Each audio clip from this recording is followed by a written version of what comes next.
હજુ પણ ભીષણ ગરમીનો પ્રકોપ યથાવત રહેશે આગામી દિવસોમાં પણ, એટલે કે 24 અને 25મી મે 2 દિવસ હજુ પણ તાપમાન ઊંચું રહેશે। ઊંચા તાપમાનથી રાહત મળે તેવા હમણાં કોઈ જ સમાચાર નથી।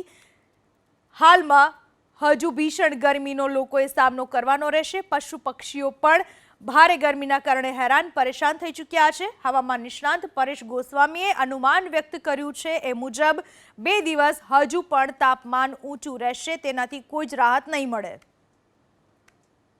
જોવા જઈએ તો છેલ્લા 2 અઠવાડિયાથી જે આપણે હીટવેવનો સામનો કરી રહ્યા છીએ એની અંદર 26 તારીખથી આપણે ઘણી બધી રાહત મળશે અને 26 થી લઈને 30 તારીખ દરમિયાન જે છેલ્લા 2 અઠવાડિયાની અંદર જે તાપમાન હતું એ તાપમાનની અંદર 4 થી 5 ડિગ્રીનો ઘટાડો થાય, આવા એક મોટા રાહતના સમાચાર ગણી શકાય। અને ખાસ કરી અને અલગ અલગ વિસ્તારોની અંદર જે તાપમાન હતું, જે વિસ્તારની અંદર જે તાપમાન હશે તમામ વિસ્તારોની અંદર 4 થી 5 ડિગ્રીનો ઘટાડો છે એ આપણે 26 મે 2024 થી જોવા મળે તેવી શક્યતાઓ છે।